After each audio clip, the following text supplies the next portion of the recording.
Guys, the program just failed. I'm starting this again. This is part 3. I'm having some technical issues now with this program. Bugger these people. If you haven't already, like, share and subscribe to the channel. Let's get on with it. The truth is, he didn't care about the relationship. And of course, this carried on into other abuse campaigns where I would be mercilessly criticized, insulted. I would be the object of completely irrational, inconsolable rage. And I would wonder, doesn't he care about the relationship? Can't he see how much damage he's doing to the relationship? I don't know what to do. I don't understand why he's acting this way. And I mean, the truth is, he didn't care about the relationship. He cared about the feeling of control and power that he had when he had something to rage and complain and torture somebody with. And that was another thing at the end of the relationship to look back and really. And let me just say, a lot of these women, they won't use rage. They'll use stonewalling. They'll go silent. They'll ignore you. They use the silent form of punishment and rage and aggravation. They're experts at it, these bitches. And you better be aware of it. If somebody's deliberately ignoring you via text or phone and that, kick them to the curb, man. They don't give a shit about you. They're looking at your message or your phone call and just going, nah, I'm not answering you. Kick those bitches to the curb. They're trouble. Feel like this realization and this shock of realizing, oh, he doesn't care. He doesn't care if he's damaging the relationship because all he cares about is what he's getting out of the relationship. And if what he's getting out of the relationship destroys the relationship, well, so be it. You know, I mean, when you buy a bottle of ketchup at the store and you just use up all that ketchup, you don't really sit and worry about how that's going to affect the bottle when you're done using up all the ketchup, because you're just going to throw it away when you're done, because you're only in it for what you can get out of it. Another reason that this lie of omission can be so dangerous is that it can lead us to assume that a narcissistic or otherwise abusive partner might be motivated to change for the sake of the relationship. Like, surely he's going to change his ways, or surely she's going to work on her abusive behavior because they care about this relationship, right? You wouldn't want to lose this relationship that I think is so important. I would be willing to change. I would be willing to do just about anything. I would be willing to jump through a million hoops like I've been doing the whole time for the sake of the relationship. Of course they're going to put some effort into this, right? And of course, as many of us have learned the hard way, narcissists aren't willing to sacrifice really anything for the sake of a relationship. They're pretty convinced that you're the one that needs to change, you're the one that needs to sacrifice, and that the relationship should really cost them nothing. They shouldn't have to put any effort into it. It should just all be given to them, and it should all adjust around their needs. And if it won't, then it's really not worth anything to them anymore. You've got no idea how much these people subconsciously love themselves. They make out they loathe themselves, but they don't. Because I had to ask a couple of the girls that I was with, do you have tickets on yourself? Because I'm thinking, and they'd say no, but you knew somewhere deep inside they'd been spoiled by some simp that's convinced them of how wonderful they are, and they're just not backing that up with their performance or their behaviour. It's fucking incredible how ignorant some of these women are. They've got no clue of themselves, and they wonder why they're getting used and abused, unable to build a relationship because people couldn't be bothered. I started to match this woman, this last woman, with her performance relative. I would match it. I thought, fuck this, I'm not putting the effort in that it's coming back at me here. And it just dissipated away. Because she was doing minimum of what you would possibly put up with. And I just let it dissipate away. As I said in the end, she hung herself in the end. It's just a mess, man. Get rid of these people. They're not up for the fucking health or power or anything. They don't know how to produce it. They're just not going to do it. This woman's all in and she's not getting it in return. You're probably all in and you're not going to get it in return, man. You're not. Another huge lie of omission is that the narcissist is loyal to you. We assume that the people that we are loyal to will be loyal to us. I mean, at least within reason, right? We assume that somebody that's important to us, that we have built a relationship with, or that we think we've built a relationship with, is going to be there for us when we need them, No. just as we plan to be there for them when they need us. This is one of the most important parts of human relationships. No, there's a part of their life that they don't want you to be in. There's a whole half of their life that they don't want you in. You're only a physical and psychological benefit relative to desire and lust. They don't domestically want you in their life. They don't want you to be a part of their normal life. They only want you to be a source of physical and emotional desirable supply. Other than that, they don't want to know you. Connection, trust. I know this for a fact. That we know that when you need me, I'm going to be there for you, and when I need you, you're She's going to a be good there for woman, me. man. And we assume that when we're in a relationship with somebody, that this is true. We assume that this nothing. person is going to be loyal to us. We assume that they are loyal to us. And narcissists really demand so much loyalty from people that I think it's natural for us to assume that they're going to reciprocate if the situation calls for it. I've said to women, are you sure, like, you want to be exclusive? And I'm going, you're not acting like you deserve it. And they don't. If a woman's not behaving in a way in which they deserve your exclusivity, don't give it to them. Don't. Find someone that deserves it, man. There's stacks of women out there that want to be loved properly, and there's stacks of women out there that don't know what the fuck's going on. They haven't got a clue. They reckon themselves, they reckon their children, their adult children, they reckon their relationships. It's a joke, man. They know exactly what they're doing. They're not stupid. Let's get serious, man. They're causing mess everywhere, these people. Kick them to the curb. Let them have each other. Let them wreck themselves up, man. Let them. Stay on track. Conquer. Learn to don't attach. For Christ's sake, stop attaching to these people.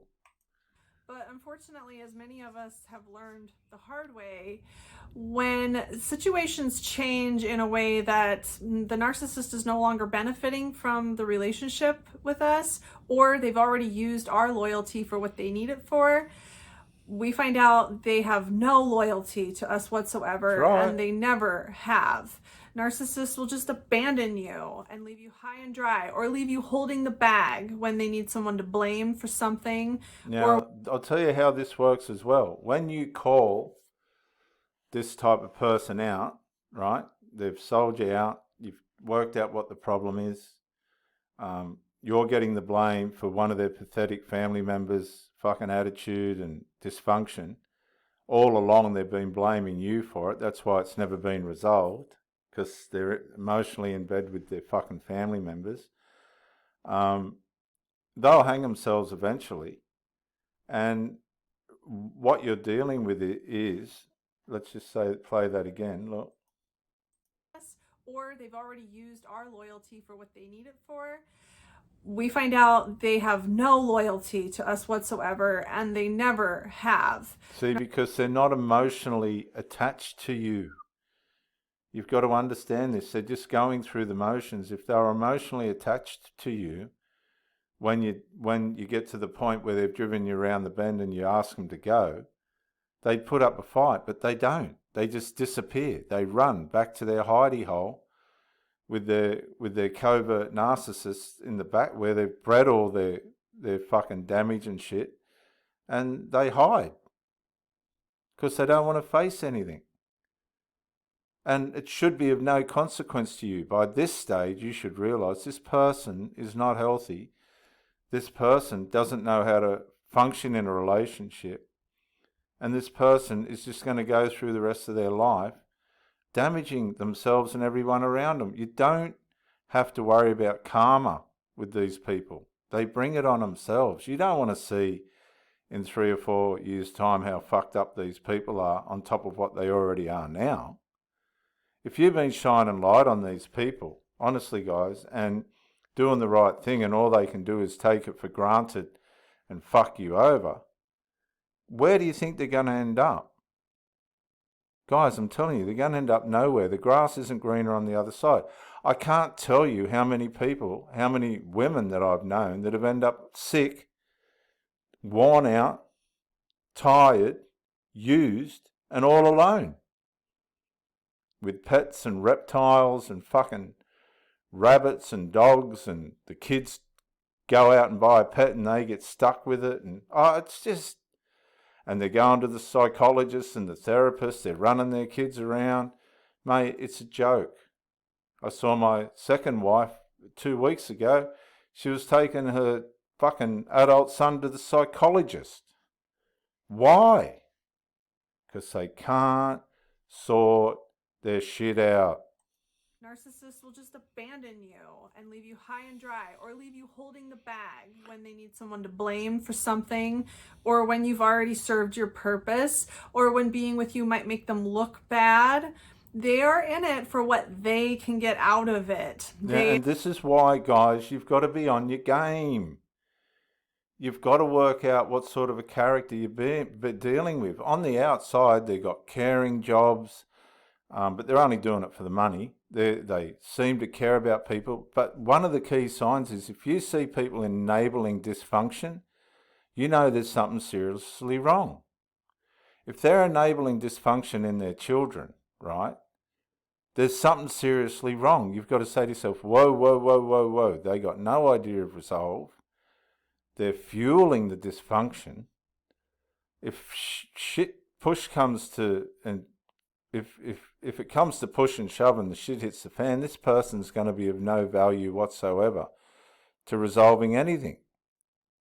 And it's true. You get to a point where the real problems come to the surface and they're blaming you, and you have absolutely got nothing to do with it. They betray you psychologically, and then they betray you eventually physically.